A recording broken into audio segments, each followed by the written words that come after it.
कुछ दिन पहले जो अपहरण की घटना हुई उसमें डेड बॉडी मिला। घटना में जो लोग सम्मिलित थे उनकी पहचान करके उनकी गिरफ्तारियां की जा रही हैं। पटना में आज सुबह सुबह फिर से एक इनकाउंटर हुआ है, वो भी पिछले दिनों बंटी यादव जो सेक्स रैकेट का विरोध कर रहा था, जिसके उपरांत उनका किडनैप करके उनकी हत्या कर दी गई है।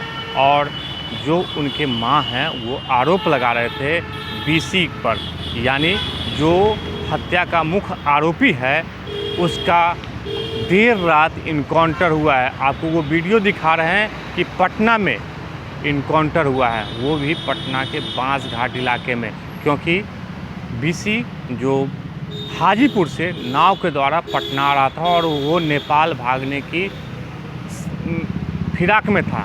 तो यानी पुलिस को इसकी भनक लग गई और देर रात उनको नाव पर ही घेर के बांसघाट जैसे पहुँचे हैं उनका हाफ इनकाउंटर हुआ है। आपको वो वीडियो दिखा रहे हैं कि बीसी जो मुख्य आरोपी है बंटी हत्याकांड में, तो उनका अभी पीएमसीएच में इलाज चल रहा है। आपको वो वीडियो दिखा रहे हैं कि जहाँ पर घटना स्थल है वहाँ का पुलिस जांच कर रही है, हाफ इनकाउंटर जो हुआ है। और उसके बाद सीनियर एसपी क्या कुछ कर रहे हैं, पहले आपको वो बयान भी सुनवा रहे हैं। हुआ है पीएमसीएच में इलाज है। यहाँ एसपी पहुंचे हैं सर, क्या कैसे हुआ सर मामला? कुछ दिन पहले क्या हुआ? कुछ दिन पहले जो अपहरण की घटना हुई उसमें डेड बॉडी मिला था, उसी में पुलिस के द्वारा उसमें अनुसंधान किया जा रहा था।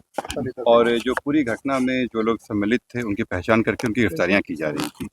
इसी में जो मुख्य अभियुक्त था रवीश, उसमें भी धरपकड़ चल रही थी और विभिन्न जगहों पर उनके विरुद्ध छापेमारी चल रही थी।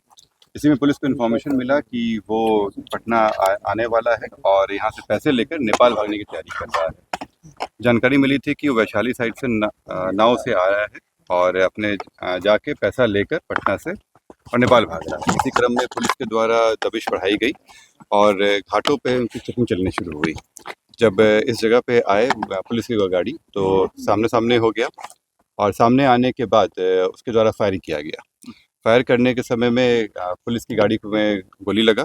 पुलिस के द्वारा उनको रोका गया परंतु वो नहीं माने और फिर फायरिंग करने की कोशिश की है। पुलिस के द्वारा जब जवाबी कार्रवाई की गई तो उसमें वो घायल हुए, पैर में गोली लगा और वो वहाँ गिर गए। तुरंत ही पुलिस के द्वारा उनके हथियार को हटा दिया गया और उनको इलाज के लिए भेज दिया गया है।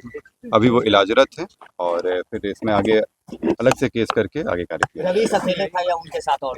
अभी जो जानकारी मिली है उससे पूछताछ भी हो नहीं पाया है ढंग से, क्योंकि अभी इलाजरत हैं वो। जैसे जानकारी मिलेगी आप लोग अवगत कराया जाएगा। राउंड गोलियां चली है पुलिस की तरफ से और अपराधी की तरफ? उन लोग की तरफ से एक गोली चलाई गई है, दूसरे गोली चलाया जा रहा था। वो क्या क्या बरामद की? बता रहे हैं आर्म्स जो उसके द्वारा हथियार का इस्तेमाल किया गया था वो बरामद हो गया है यहाँ पे। बाकी अभी वो इलाज में है, जैसे ही वो आता है फिर उसके हम लोग पूछताछ करेंगे। इतिहास क्या क्या है उसके? उस पर अभी तक 5 से ज़्यादा आपराधिक इतिहास मिल चुके हैं विभिन्न थानों में। इसमें हत्या के हैं, शराब के हैं और अन्य मामले भी सम्मिलित हैं। रवीश को कितनी गोलियां? हाल ही में जेल से छूटा था क्या सर? हाँ, ये हाल में जेल से आया था, कुछ दिन पहले ही जेल गया था और जेल में छूटने गया था और उसी छूटने के क्रम में जो घटनाएं हुई थी उसी का ही। इस घटना का कारण क्या पता चला सर? पुलिस बंटी यादव हत्या क्या मुख्य कारण? इसमें जो उन लोग के आपस में जो उन लोग के वर्चस्व लड़ाई थी और एक दूसरे पे आरोप प्रत्यारोप लगा रहे थे कि एक दूसरे के कारण ही उनको जेल जाना पड़ा है और यही कारण है जिसमें ये पूरी घटना की गई। शराब की थी या शराब को लेकर ही इन लोग के बीच में प्रॉब्लम चल रहा था और उसी में लोग जेल गए थे। जो रवीश भी गया था जेल, वो शराब के मामले में गया था और इसी को लेकर दोनों के बीच में प्रॉब्लम चल रहा था। शराब का सिंडिकेट खड़ा कर रखा था रवीश ने। सिंडिकेट तो नहीं कहेंगे लोग, लेकिन शराब के लोग कारोबार में लगे हुए थे और इनका आपराधिक इतिहास भी बताता है इस तरह का कि पूर्व में भी रहे हैं और इसी कारण से इनकी पूरी घटना। जो अभी तक आया है उसमें आया है कि इन लोग के साथ में बातचीत वगैरह के हम लोग मिले हैं।